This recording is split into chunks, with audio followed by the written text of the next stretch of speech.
Hello, ladies. Good evening. Ooh.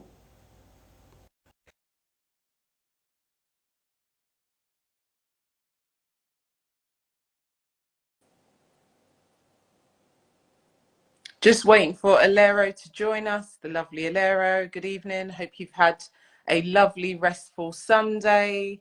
Thank you for joining us this evening. Hi, Alero. Can you hear me? I can hear you. Good evening, Nina. Great, great. Good Good evening. evening. Hello, ladies. So this evening, we're really excited to be doing session 2 of Unveiling the Unseen, really just raising awareness around the silent struggles women with fibroids and other womb conditions are having. So talking about, having those kind of difficult conversations. So yeah, welcome. So I'll let Alero briefly tell you a bit about who she is and what she does. Good evening, everyone. I'm Alero Machelan, also known as Cici Alero. I joined um, the wellness industry because my health condition. I started with having fibroids, then ovarian cyst, then I was diagnosed with adenomyosis, endometriosis, and throughout that journey, it was so difficult back then getting information about these things and just agreeing to have surgeries, agreeing to whatever the doctor tells you. And I just didn't want to always have surgery. So I always said no. I had surgery, but I just didn't want to go through it over and over again. And then I started doing research and learning about, the holistic way and finding ways to help myself really. And yeah, here I am today, educating people about it and just sharing awareness and telling my story so it can help the next woman. Yeah.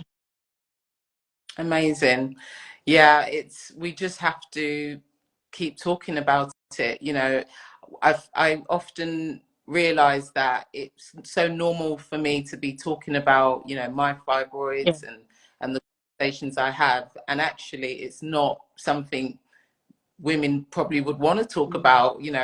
They're probably not even, their partner might not be even aware. I've spoken to women that their partners are not aware that they have them because they're embarrassed. So we just have to, break those barriers and really tackle this head on. So I'll tell you briefly about myself. So I have been in the space probably for about 8 years. I had struggled with fibroids for the best part of my 20s, early 30s. And I had to, similar to Alero, I had a myomectomy, which was very touch and go, very traumatic. I don't want to say scare tactics, but I was quite scared when I had conversations with my consultants in regards to having children. And I thought to myself, there must have been a reason why mine grew so big. Um, and I thought, I need to find out, I need to find out why mine grew so big after my procedure. So a lot had to change. And I vowed that I wouldn't have to go through that again. I couldn't. But thankfully, I've been on my journey. I've had my 3 kids. And I've never felt better in myself in regards to my health. I've got more energy now in my 40s than I did, in my 20s even. So it's really, this is just about sharing, like Ilero said, just seeing how we can impact, a woman wherever, whatever point she's at on her journey. You could be just finding out you've got a condition or fibroids, or you could be further along, but wherever you are, you're not alone. And we're here to just, support you and just create a safe space where we can share. So feel free, ladies, to ask questions. Even if you want to come on the live, if you've got something you feel like, you want to share, this is it's a session. We call it Place as well. sorry. I said it's a safe place to discuss as well. Absolutely. Yeah. Yeah. So, yeah, this is, we're welcoming questions and sharing as well. So we wanted to cover questions that were put to us from our private women's group on Facebook, and you are welcome to join that. So feel free to reach out to myself or Alero. So the question we had gotten to, Alero, I don't know if you've got the questions in front of you. No, But carry on. yeah, the question was, what are the available treatment options for fibroids? So that's the first question we're going to address. Okay. It's important to note that fibroids are actually, they are the most ubiquitous benign uterine masses that are found in women during their reproductive years. So it's very high statistics. So, you know, don't feel like you're an anomaly or anything. They're very high statistics. A lot of women don't even know they have fibroids. And what's happening is, after procedures, other conditions are creeping in due to adhesion formation and complications from the procedures. So it's really getting quite complicated as well. So we're realizing that as well as research is coming out. So Alero, did you want to answer this one, or shall I go ahead? I can answer that. Well, for the surgery, there are different types of surgery, and it also depends on where your fibroid is located as well. So you can have the open myomectomy, you can have the TCRF, I think it's called the transcervical resection of fibroids. That's where they cut off the source that feeds the fibroids to stop it from growing. What other one do we have? The laparoscope, the UFE, embolization. So all depends on which one your doctor decides is suitable for the type of the location of your surgery, of your fibroids. So we have the 3 different types of location. It could be adenomyoma, it could be focal, it could be diffuse. So it all depends where it's located and how it's spread. Then they would decide on which surgery would be suitable for you. Yeah. And obviously with any route, there are going to be pros and cons to each one. The surgery. So it will be based on a conversation around your age, if you want to conceive, you know, within the next year or two. Okay. You know, these are the conversations that will impact the route that would be recommended. Currently, the consensus is to try naturally, if you want to conceive, obviously, because even though you have fibroids or womb conditions, there needs to be an issue first. You don't want to rush to any invasive procedure if you can conceive with the fibroids. So the consensus would be you would try for a year, maybe or 2, and then if you're not conceiving, you now take it up a notch and see what you can do. I would definitely suggest looking at what you can do holistically in regards to optimizing your fertility naturally, whether that's just making sure your BMI is in check, also just lifestyle adjustments, diet, various tests, just to really support your body naturally, because you know the body is marvelous and amazing, and there's so much obviously that it can do in its own integrity, but once you've exhausted that, so to speak, then you would take it up, you know, to the next level. The myomectomy is the most invasive, in my opinion. What do you think, Alero? Yes, it is. It is. I know we do have non-invasive procedures, but that, like I said, depending on where the fibers are located, then they'll decide to have a myomectomy. It is the most invasive. Yeah. That's why I had to have. Yeah, that's one I had to have because mine fibroids were so big. Yeah. There's a question, which is only available to women who have them in the walls of the uterus, not in the womb itself.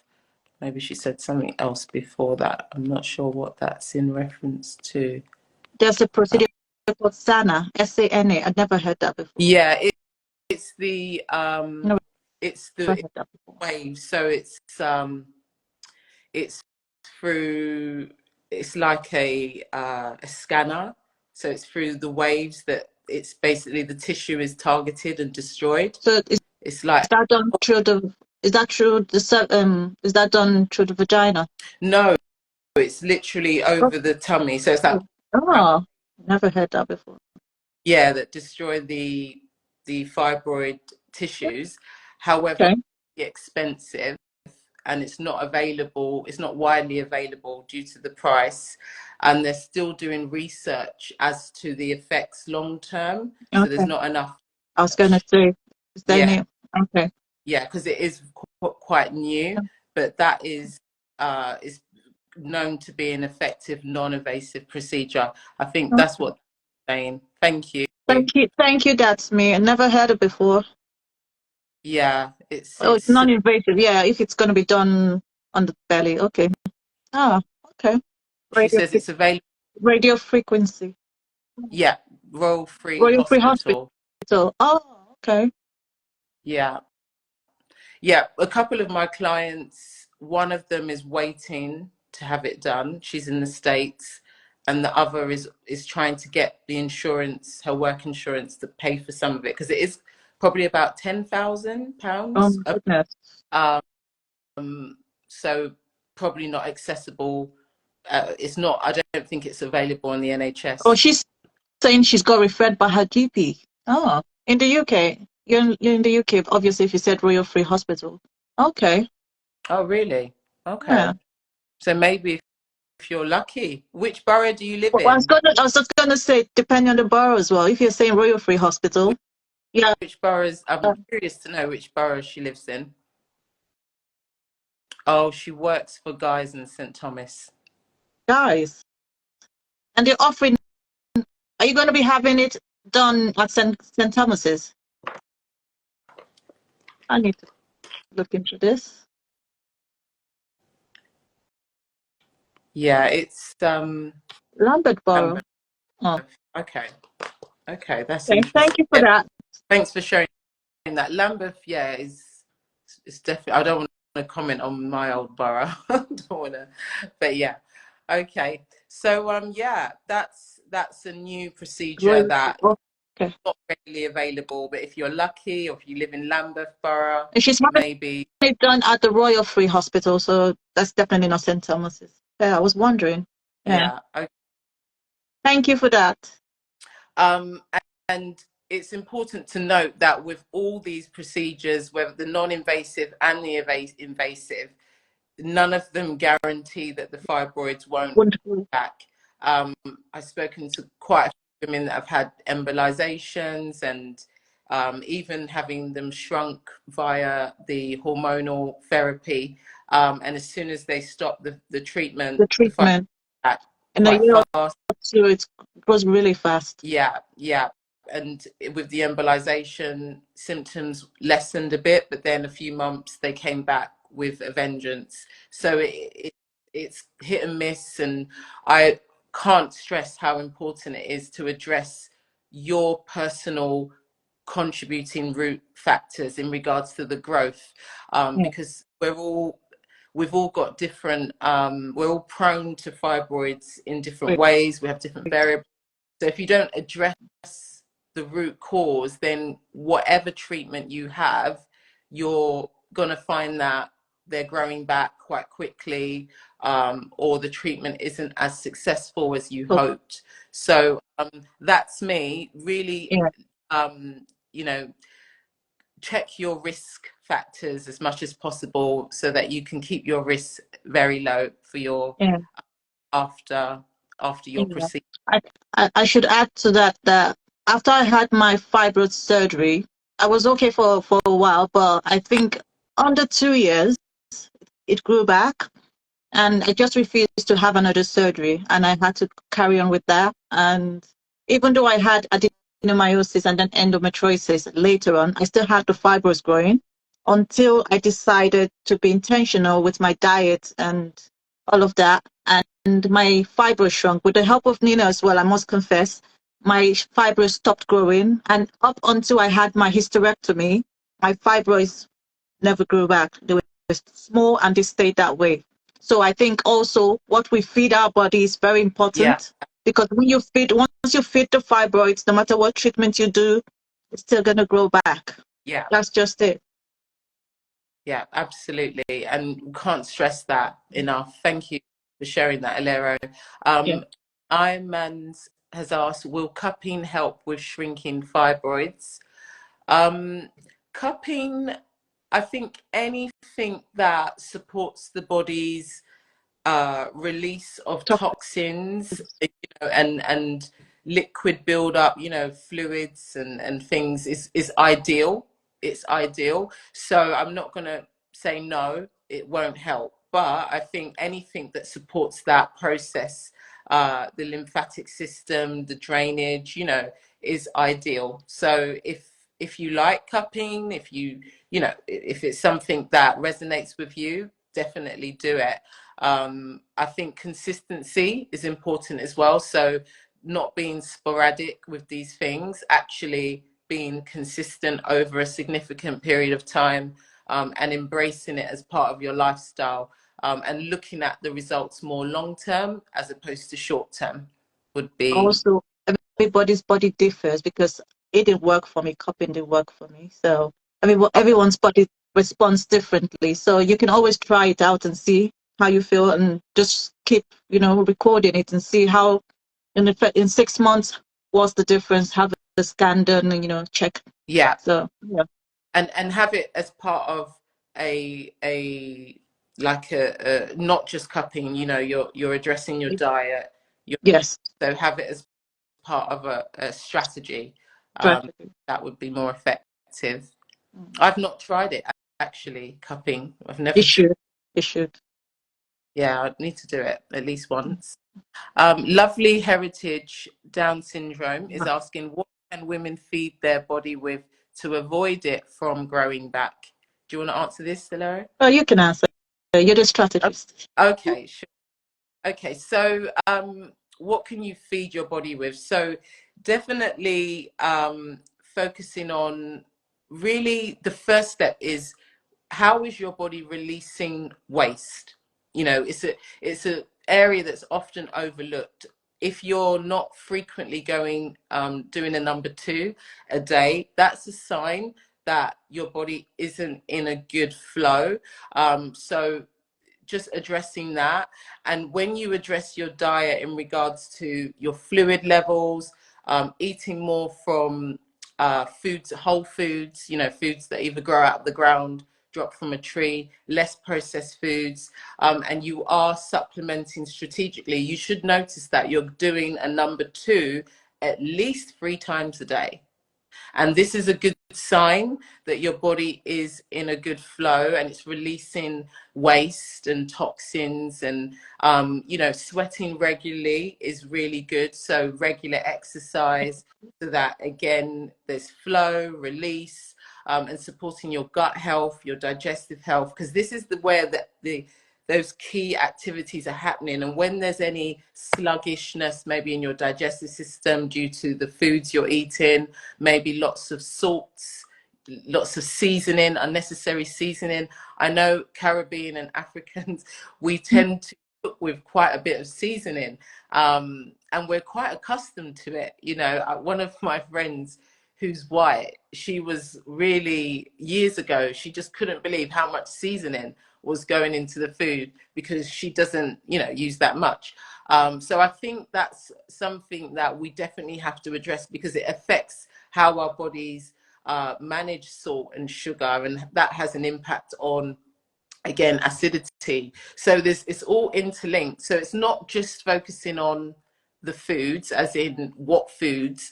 Of course, you need to eat from certain food groups more so natural, you know, organic, whole foods, but also look at the markers of how frequently you're going to the toilet, your lifestyle in regards to flow, because everything's interlinked. So yeah, just look at all those key markers. Imans is asking, what do you think about castor oil packs? I haven't tried it yet.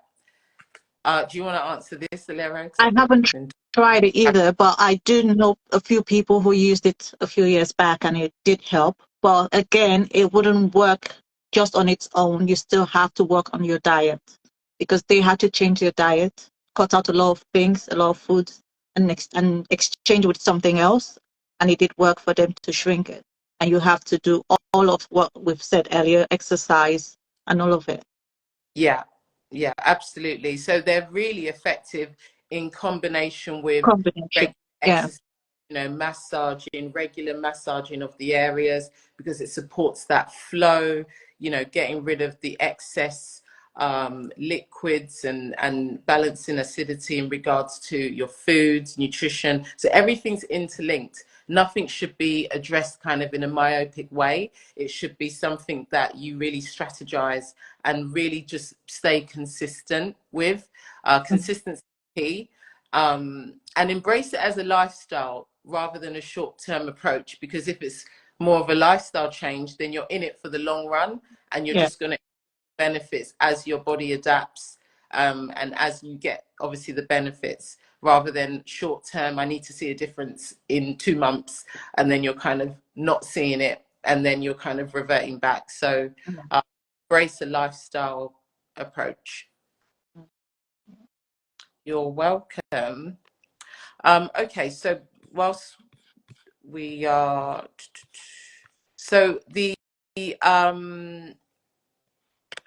in regards to fertility and the treatment that one of the ladies mentioned, the non-invasive radio waves therapy treatment.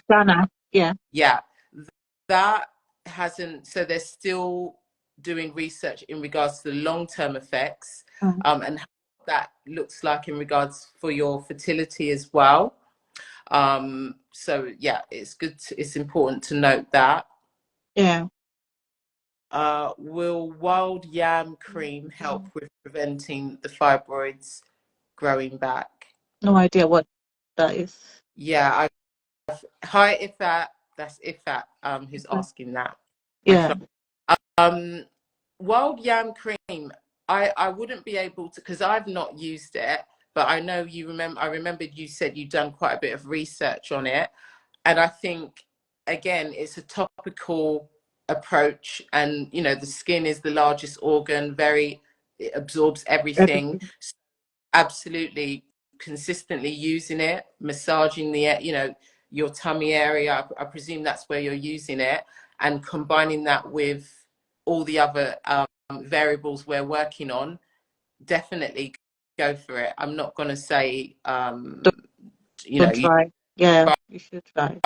In regards to stopping them from growing back, it's difficult to really comment on that, because some women are more genetically prone than others in regards to growth, and but I think once you really are more aware of those variables and you're really tackling them, it will minimize growth. So you're going to get them into remission, get them shrinking, and in regards to regrowth, hopefully that wouldn't happen once you're counteracting those variables. Oh, it's lovely to have you. Hi, but nice to have you here. Okay, so we'll move on to the main question for the day. Yes. So should we move on to how do fibroids and womb disorders impact mental health? Yeah. Okay. Do you want to answer that? Oh, like for some people having fibroids, even some people with endo, they don't have as much pain or bleeding and all of that. They just have fibroids, because some people don't even have any pain. They just have the signs of a bloated belly. So they don't really have, it doesn't have any impact on them whatsoever. But with some other people like us, we've had pains, we've had to have surgeries, we've had to, it can cause infertility, especially if you're in that time of maybe you just married or you're planning to have kids and then you can't have kids. Obviously, it's going to affect you mentally. If you're having very heavy bleeding and you're at work and you're having to go in and out of the bathroom or you're getting soiled, it will affect you mentally. It affects you in a way that I've been in a bad place where mentally I broke down. So it's all depends on where you are at in your cycle. And for me, I'd say that's one of the major places or things we should look at, your mental state with your periods. It doesn't matter if it's fibroids, if it's adenomyosis, if it's PCOS, whichever one you're going through. If it's affecting you in a way that it breaks you down, you can't get out of bed, you can't help yourself. Of course, you're going to feel really, feel really damaged. I've had people say I'm a waste of space. I've been in that space where I've said that to myself because you want to go and have a wee, you can't get out of bed. Do you know how bad it can get? Like, you can't do nothing for yourself. You're hungry. You're like, oh, how can I get in the kitchen? Especially if you don't have anyone that's there. And don't, when you're in that space, you just think, oh Lord, I'm broken. But just know it's not just you. There's so many of us that have been through it, and you can get out of that space. It's going to happen, but it doesn't mean you have to stay there. You just have to find a way of getting out of it, a way of, as a Nigerian, as an African, we don't believe in therapy, but I am going through therapy. I've been going through therapy for a while now, and it's really helpful. So I would say, if it's, your mental state is not, especially if you don't have the right people around you to support you, go to therapy. Let your GP know, and you'll be given someone to talk to. Yeah, that's really great advice. Thank you, Alero. If that's saying, it feels so validating listening to you, Alero, and she can, that it's so draining. It is draining. Yeah. It's and I think the worst thing you can do is just think you're on your own and you're just trying to just cope. You're just trying to. It's all kind of layering up, and then it's all layering up till that day where you just pop. You can't hack it. Everything gets on top of you. You really would. The term is burnout. Just not getting far. Especially when you're trying to explain to someone how you're feeling, and they're like, "Is it not just your period?" That's the worst comment. Breachy is saying therapy is great. It can be so hard explaining what you're going through. Yeah, I know it is. It is. Yeah, absolutely. And someone who's totally, not in your space, not your friend, not your family, and they're just going to listen to you and just let you speak, so you can just, let everything out. Yeah, a non kind of judgmental place. Yeah, exactly. Yeah, because I find that, I don't want to say African parents, but my mum has a way of kind of just comparing it to how she would see it, and she would just be like, oh, it's just this, don't worry about it. Because and that's very frustrating when it's it just can be. And your feelings aren't they're not heard. You're not even heard, are you? So there is a level of stigma surrounding the reproductive kind of situation. Like, as a woman, you're almost expected to have children, and it's like, oh, marriage, this whole, and it's just important to highlight that you should never feel like you're less of a woman, or less, because you're not ticking certain boxes. It's something that you really have to be around the right people and hear the right edifying have the right edifying conversations, so that you really believe this, and this really forms your reality, because it can be really draining, to think that you're a failure because you're not able to have children, or whatever it might be. If that same Pakistani parents are too, she's laughing. So not just my mum then.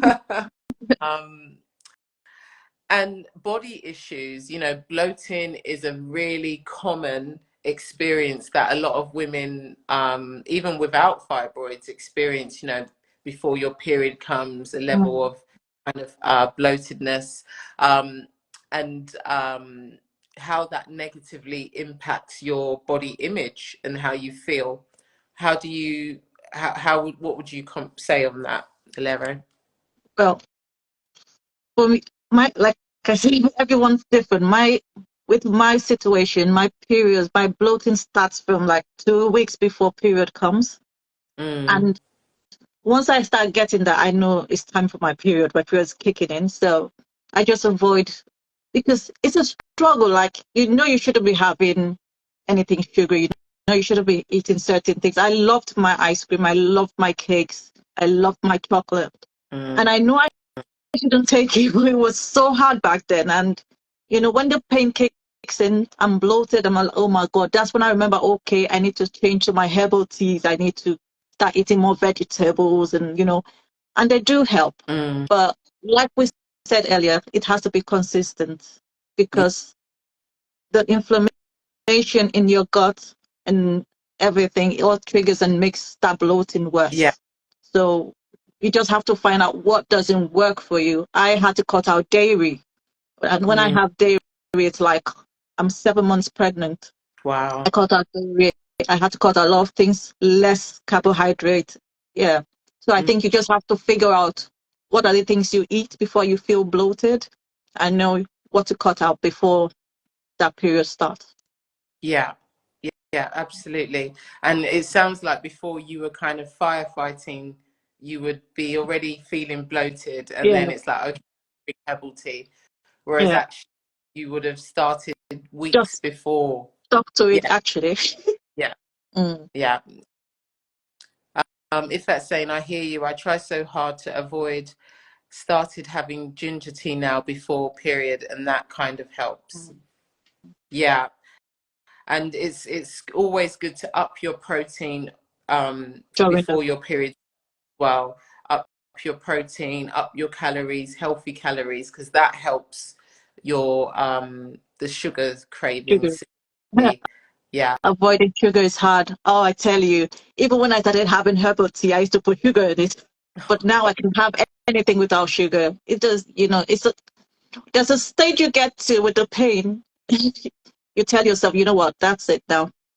yeah, yeah. And there's supplements that you can take that really help to trick your brain, trick your taste buds, fortify your body. It's like best of both worlds. Yeah.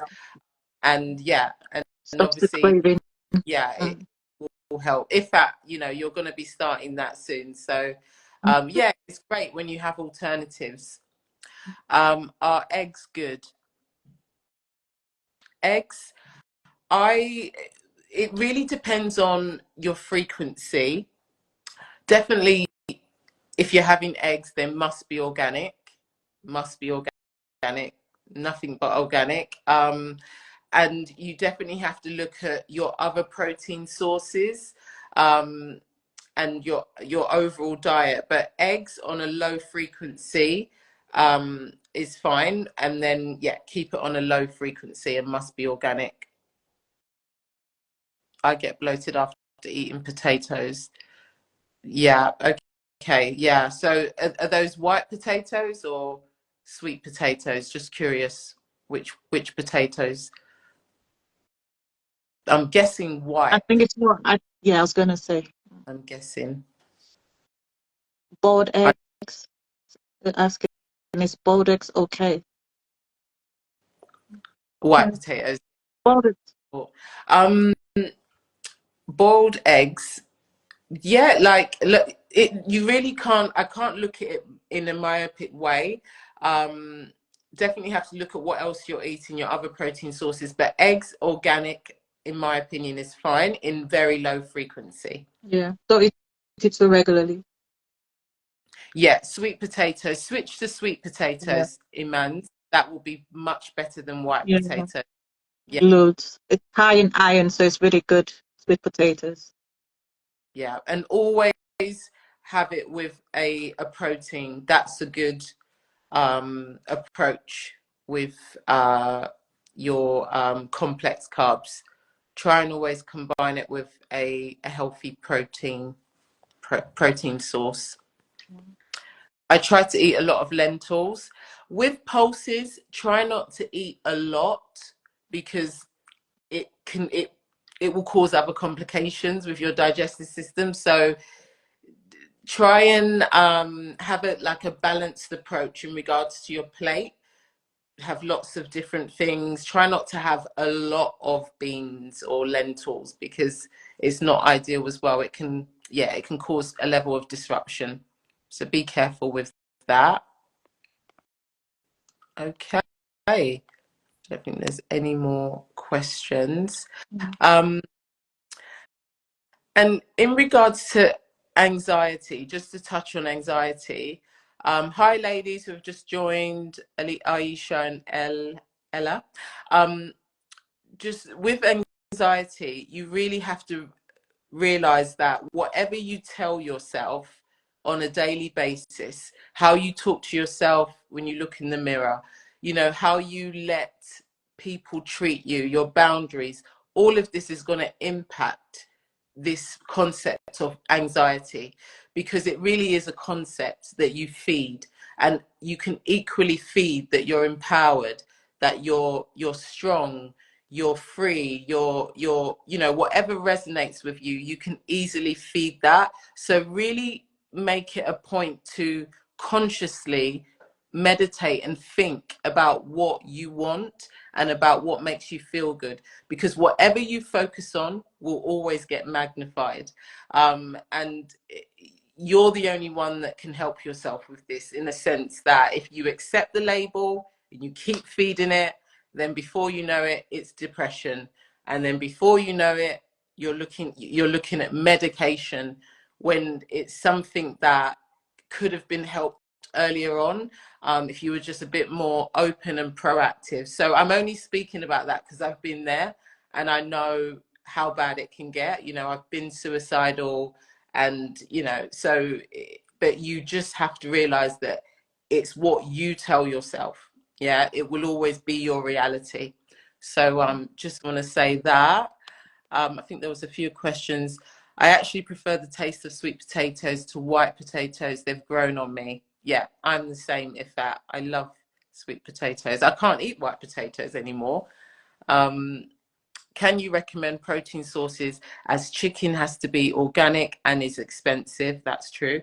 And avoiding steak and reading and red meat, I think red meat, due to Red meat. not being good for your fibroids. Exactly. So a good protein powder is always helpful, a good quality one, just to have that in regards to you just have to be really explorative. You've got pulses that are high in protein, like quinoa. There's various beans and things, but you just have to just keep things varied, and just keep trying different combinations, different styles. You have to be very inquisitive and explorative to get to really enjoy, I think, the different proteins, because if you look at it face value, it's quite boring, but you have to size it up, and just cook with fresh herbs, and just explore different flavors and things like that. But in regards to the expensive organic proteins, what you can do is cut them up, freeze them, and just take them out. That helps. Yeah, with keeping the cost lower, and then you're having a high quality over a longer period of time. So that helps as well. So meal prepping and freezing, I find that helps with the price. Quinoa, amaranth, and fonio. And Andia, I'm calling you Lady Alamenjin, but you're Andia. Thanks for sharing that. Yeah, so quinoa, amaranth, and fonio is a good protein source. That's what she's sharing as well. You're welcome, Bex. Should we aim for plant-based protein powder to try avoid dairy? Mm, Absolutely. Yeah. definitely. Yeah. I'll send you some details of the one that I use. But plant-based is the ideal. Yeah. And avoid soya, avoid Oh, soya-based ones, and dairy. mm, We like the plague. It's mm. just, yeah, causes havoc. Mhm. Causes. Um, I've been really excited to cook various things this week. My faves are chickpea coconut curry, oh yum, and vegan chili. That sounds really good. If that, you've got really good yeah, ideas. Mm. Thanks for sharing that. I Great. know it's really difficult for Africans to change their food.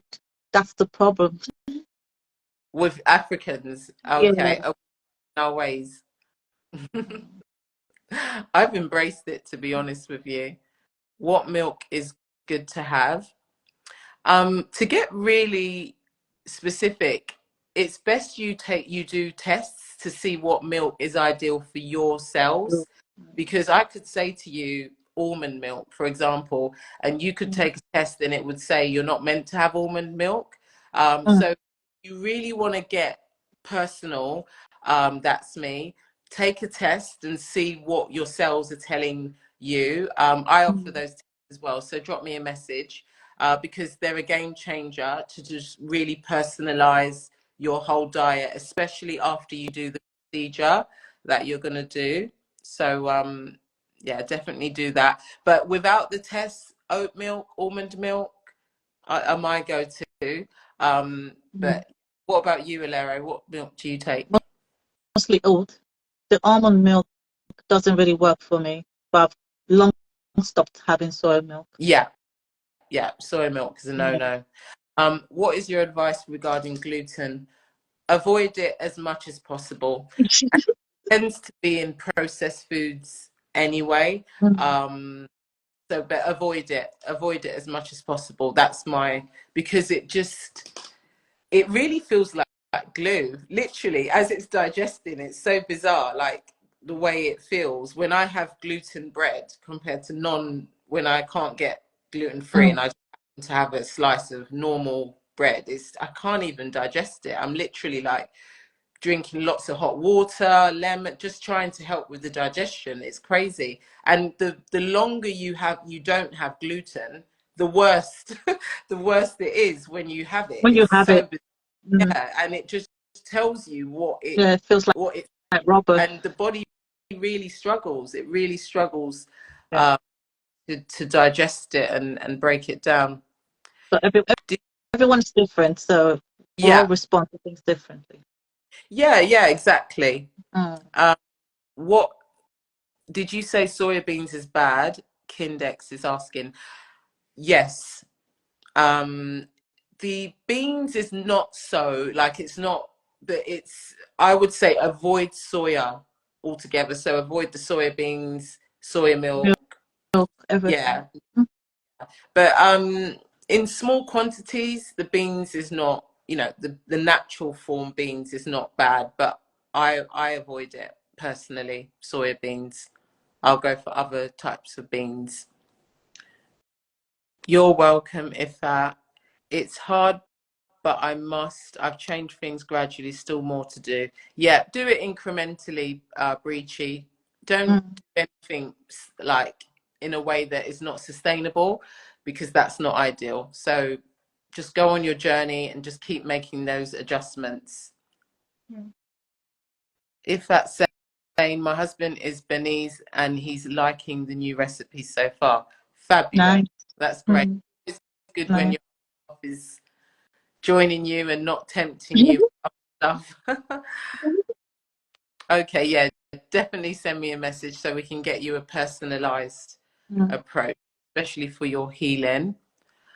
Cucumber Patch is saying, I've been vegan for 6 years and I've managed to grow fibroids. I think stress and trauma has a lot to do with their Oh yeah. growth in my case. Yeah, yeah, Yeah. Stress yeah, is stress. yeah, It's food. yeah, It's food to fibroids. yeah. It was the same for me as well. I attributed a significant growth spurt to a very stressful period that I went through. Yeah, unfortunately, it is linked. I agree. I think so. Lady Alemiji says different strokes for different folks. My body doesn't like liquid oat milk.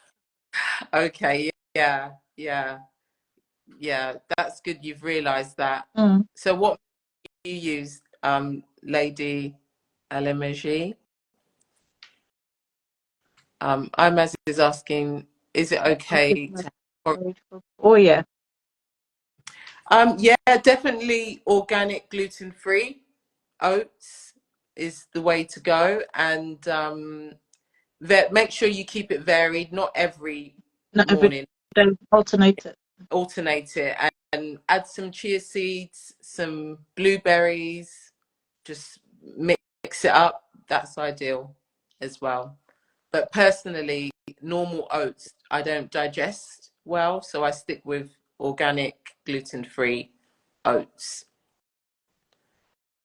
A lot of vegan foods, if not fresh, have soya in it. Soya is a massive contributor to rapid growth of fibroids, also stress. Sending love. I agree, Bex. Yeah. And okay, Bex is saying that to Cucumber Patch. Okay. Yeah. Yeah, it's true. It's true. We really have to find ways, invest in yourself. Like, don't feel guilty about whatever relaxes you, keeps you calm, that you can do consistently. You shouldn't, no one should make you feel like you don't deserve to do whatever it is. Like for me, was my ex-husband. I can talk about it now. And he would feel bad, like when I would do something for myself, when I would, go to a spa, do something just to relax, like I would be made to feel guilty.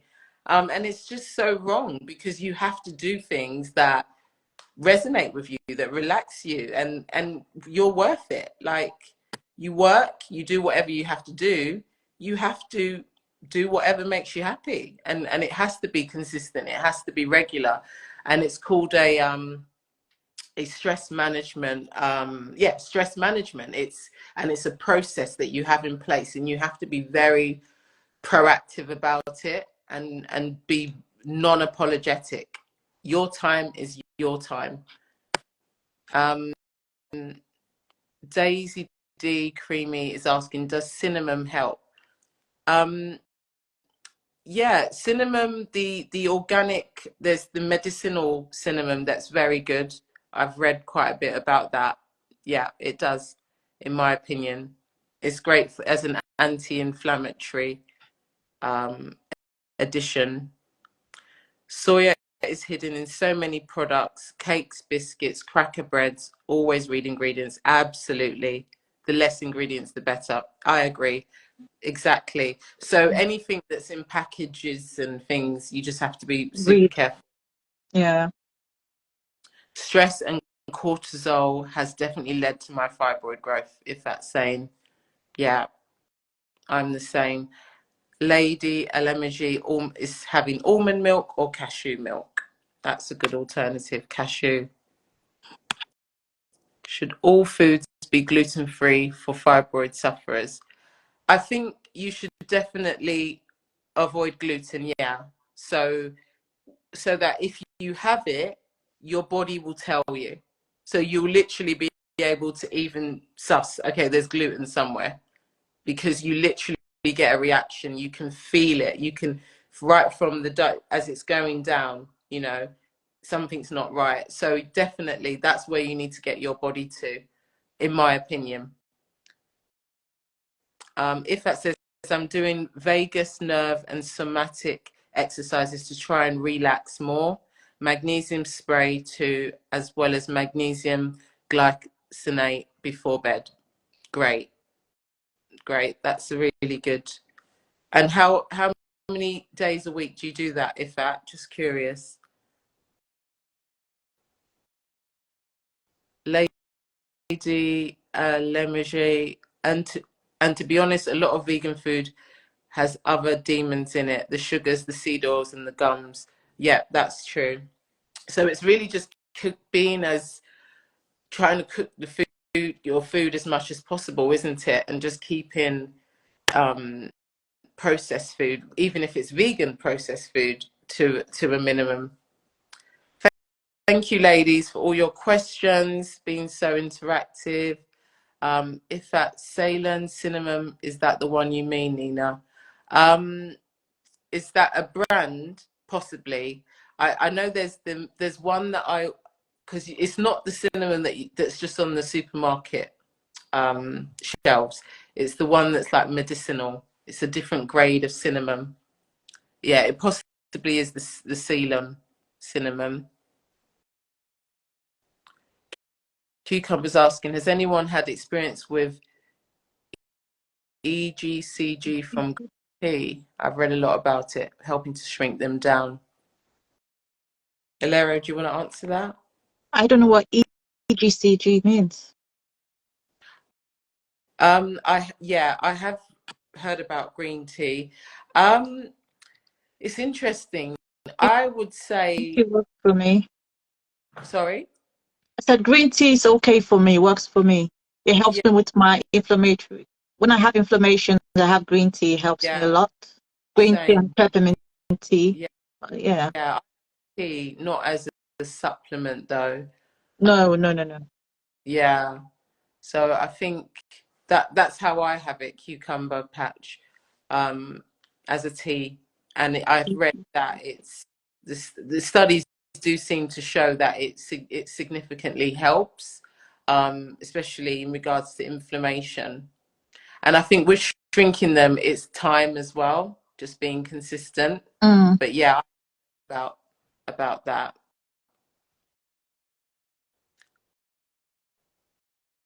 Loads of questions. Got a few minutes. Let me try and get to them all. So Cucumber saying, yeah, really cooking your own vegan food is the best, and I recommend only doing this if you have fibroids. Thanks, Cucumber Patch. Yeah, it is the ideal way. At least twice a week, if that does that process for the somatic and the vagus nerve. Great. That sounds good. Vegan magnesium is daily. Bex, green tea is good. However, the case studies aren't wide enough. So it's a small case study and you need high volumes of it. However, it has been known to be a good option of herbal tea. Yeah, I agree with that, Bex. Thank you. I've got the EGCG green tea and I've been taking it. So if that's taking it, I've heard it helps, but Okay. results as such. Okay. Okay. Nina, do you have regular checkups to monitor any fibroid regrowth? How long have you been fibroid free? So my last check, I don't have regular checkups and I never did. So when after my procedure, I didn't have a checkup so I had a baby and then it was about 5 years when I was pregnant with Vinaya. That's when on the scans for the pregnancy. So that's when I had so I've never been one to do like regular scans, and that's when I was told that they'd shrunk significantly. So that was the first one. And then since then I've had Harvey. He's 18 months now. And then I had a scan because of basically because all of them were C-sections. And yeah, I had a scan a few months ago and that was told that they were tiny now. So I'm not fibroid free. They're there, but they're just Yeah. very, and I've never felt better. I've not got any symptoms whatsoever. And I'm very, I just do everything that I've learned and I, I put it into action. I have been for the past nearly 10 years. Mm. And it's not easy. I was addicted to junk food at one point. I couldn't walk past McDonald's without going in. But it's been worth it. It's been worth it. I'm very, I'm 40, not just turned 40, but I've never felt better. And my life is just starting out in the middle of a divorce, but I'm just starting out now. So feeling good. Sorry, Nina, how young are you? If you mind me asking, as I'm 40 with no children. I'm 40. Snap. Oh, thank you. Thanks. We've all been there, addicted to junk. No, I know. We're on another road now, aren't we? Mm. You're welcome. Thank you for joining. Oh, Yeah. thank you, Andia. Thank you. Age is just a number. It's just a number. Just because you're 40 and you don't have kids yet doesn't mean you can't have kids. So don't let anyone make you feel like you're old or anything. Exactly. Just the number. You can have whatever you want, whatever you set your mind to. It's just about action, being proactive, raising your awareness and speaking it into existence every day. There's so much power in your words. Yes. Yeah. This has been great. Thank you so much, ladies, for really making this a special session number 2. So can I ask you ladies a question? So after all of this, would you say you'd rather have surgery or you'd go through natural remedies?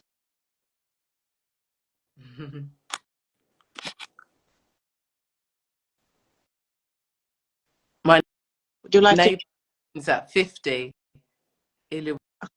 That said, Oh, my neighbour 50. that That is twin, that's 50. Ooh, amazing. fantastic. That's that's it. It's just a number. Mm-hmm. Oh, nice one, Ifat. Turning 40 January. Nice. Yeah. Natural, definitely, all the way. And All the way.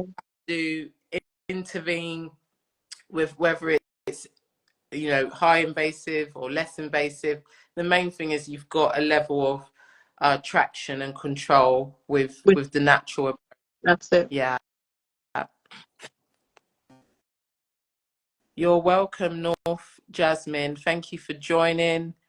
North Jasmine says natural, but I'm just finding it hard. Yeah, it's not easy and it's not perfect. It's not a No, straight road. no. Just equip yourself as much as possible with like supplements that can ameliorate the effects of like toxins and sugar and things like that. That's always helpful. Bex said, I've already had an open myomectomy, but I'm determined not to have surgery again. So I've changed diet and pressing on with natural remedies. Good. Great. Wish you continued success. Keep going. That's great. Yeah. Great. I must have pinned it by accident, if that's sorry. I was wondering, I saw it down there. I was wondering. Okay. Well, yeah, that could be. Yeah, life starts at 40. Well, Okay. it's important anyway. Don't worry. That's the message for today, for the Yeah, evening. that's Well how. done, Bree. Yeah. Well done, Bree. That's good. Keep going. We're in this together. Yeah. Yeah. We are winning. Um, oh, great. Thank you. Please share with any lady that you think will benefit from this. Yeah. Yeah, going natural means not immediate results. Yeah. And it's interesting because one of my clients, Priscilla, she'd been trying for a few years and she wasn't getting traction with the reduction of her fibroid sizes. And when she made the changes that we'd done, Mm. she saw change in the sizes. So Yeah. some you do need to maybe look at what you're doing and see if there is something you're missing or a combination that you could follow, and it really is about trying different approaches, not thinking one way, and if it's not getting you That's right. results then working, That's because it could be right. you're not doing or that you need to tweak, you need to adjust or something. So don't give up. Don't give up. No. No. If that laugh said LOL message for today. Will this recording be up on your page after? Yeah. Yes. Yeah, we'll post. Yeah, and I'll put it on our YouTube as well. Thank you, ladies. Thank you for Thank you joining. so much, everyone, for joining. And Thank yeah, you. continue pushing, being aware, because as you know, these companies want us hooked on sugar. They want I us know. medication. They want us, and it's like you're literally battling these huge corporations. But yeah, just keep pushing on and empowering your lives and sharing that, you know, with your family, friends, so that everyone is as empowered as much as possible. Okay. Is there anything you wanted to say, Lero, before we end the live? Yes. The take home I'd give to you for tonight is avoid stress. I know it's hard to say you're going to avoid stress, but that is one of the major things that triggers your fibroids. So avoid stress. With the stress comes the bloating, comes the discomfort, comes the heavy periods and all of that, because the body is overworking itself. So if you can avoid that, that's the number one goal, and then you start off from there. Yeah, that's a good one. And even today, I had to like have an Epsom salt bath with like magnesium and just soak. And that's a good, really low, like it doesn't cost much. Just, And that will bring down release the top, relax yes. you, and it will help your sleep. So if you're not doing that already, buy some Epsom salts, magnesium, and these salt flakes, and yeah, soak in that. So if Relax you you. have a bathtub, that is. Yeah, if you have a bathtub, yeah. Anyone wanting another baby after cesarean, I'm here for you. Okay, okay. So I will live back. Sorry if I pronounced your name. Let me just say VBAC is saying anyone wanting another baby after cesarean, I'm here for you.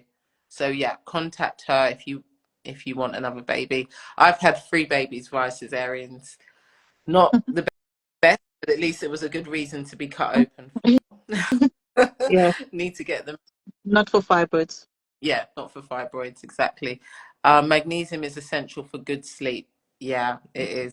It Yeah. is. Okay. Thank you so much, ladies. Have a lovely evening, and we will see you next month with the next session. So just before we forget, it's every third Sunday of the Yeah. month. So Yeah. keep that in mind, Yeah. everyone. And if anyone wants the transcript of this event, just message myself or Alero, and we'll send you that as Send it well. to you. Yeah. Okay. Take care. Have a Take great care. week. Have a great evening. Thanks. Bye. Bye.